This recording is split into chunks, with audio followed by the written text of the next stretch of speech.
fast you're going, it's how fast you stop. You see, he just gets up too high right there and loses the car getting in the corner. Yeah, you heard Bobby a little bit on his radio say, I just lost it, and that's what happened. He was high on the racetrack. He just got out from underneath of him and into the wall. I hate to see that this early for anybody. Onboard camera right along with Bobby. Run to the bottom. Ooh, just lost it. You all right, bud? Well, that thing just spun around him just in. Carpentier, that's Jason Keller in the 11 car. The NASCAR Busch veteran Carpentier's car just starts to get out of shape. And guys, we talked all year long about how aerodynamics affect a car. He just got the right side of his car up against the 11 car and just aerodynamically got loose, exiting the corner. There was not enough air getting his rear spoiler, and that's what caused this accident. That's why they have Patrick Carpentier in this race, is to get experience, get laps. This is not the kind of experience he's looking for, but he has to learn how to race these cars in close quarters like this, and he just got that firsthand right there. In fairness to him, it's only his third ever NASCAR Busch Series visit up into the mountains of Virginia. Let's see what happened to Morgan here to bring out the caution debris.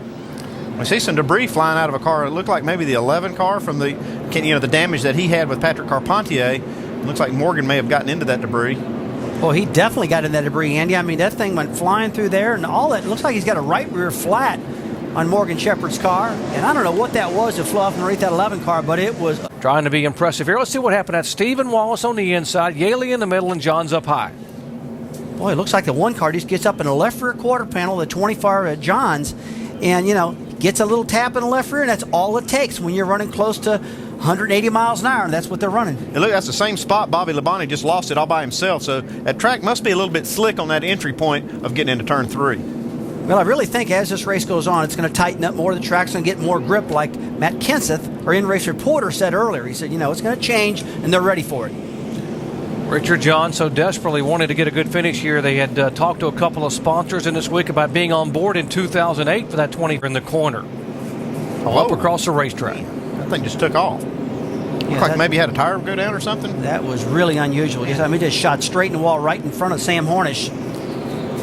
Well, you can see the spring just bounding out of the back of the car right in front of Sam, and he comes down across and, man. Watch that spring come out of the car, right behind the car. Watch it hit the track and just bound around back there. Guys, you got to believe something broke in this car because there was a lot of sparks before the thing even hit the wall, Andy. So what a tough crash for Franchitti. Oh, you see the tire flat on the left rear already, Andy. You see it's down. He's holding on for dear life basically at the moment and just can't hold on to it anymore. It's wobbling back and forth. He gets there it goes. There it goes, and he's gone. But watch him keep this thing off the wall, and that's a veteran. He was on the brakes, off the brakes, back on the brakes, and that's what you got to do to steer it. Now, generally, I would have kept the wheel to the left, kept the brake pedal applied, and they usually spin to the center. But if you're really good... First wiggle for Stephen Wallace.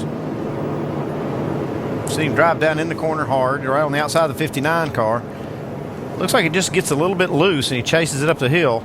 Starting to bottom out. The front end's really on the ground far. Now he holds on to it, and he barely gets through here, but then he gets down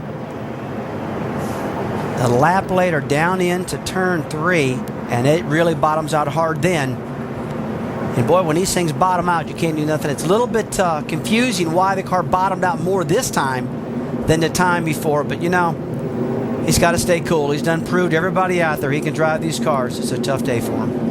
Take a look from David Rudiman's onboard camera. Looking right up ahead there, you're going to see Stephen trying to hang on, and the car just bottoms out, sparks underneath the car, and he just couldn't hold on. Come on, no caution. He's up against the concrete. Caution number 7 on the day. See Jeff Burton working the top side, and Dave Blaney just slides right up there. He was already getting loose before he got to the top of the racetrack. Boy, he was, Andy. He just had it, just flat got off from underneath of him.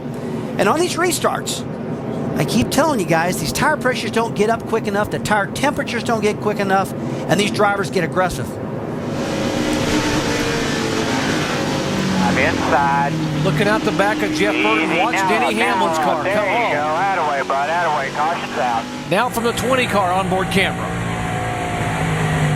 Oh, baby. Oh. Stay high. All clear. See the 03 way up on the racetrack. Almost the same thing that happened to Dave Blaney. Well, Andy, we've seen this many times, and look at Hornish, nowhere to go. Bam. Oh, you got to get the worst of that one. It's a sick feeling, you just need more time. Needs a lot of seat time. You can't get to seat time when you're wrecking. Now watch the force of the impact here. Just lift the 0-3 car. Watch these cars come off the ground. We're talking about 170 miles an hour. Just spins around. It's like that knocked the breath out of you right there. Oh, yeah, especially if you're Sam Hornish, it's going to knock the breath out of you. How about Marco Dine? Man, that's a hard lick. Lifts the right side of that car right off the ground because he got hit so hard on the left side. Shown as the leader, trying to come on the pit road in a hurry. Well, guys, he just hustled on pit road, and this is a very narrow, slick pit road. He goes to turn it and loses it right at the entry of pit road. And we have seen this a lot in different types of racing. The Indy cars have spun out here many times. And, boy, it's a tough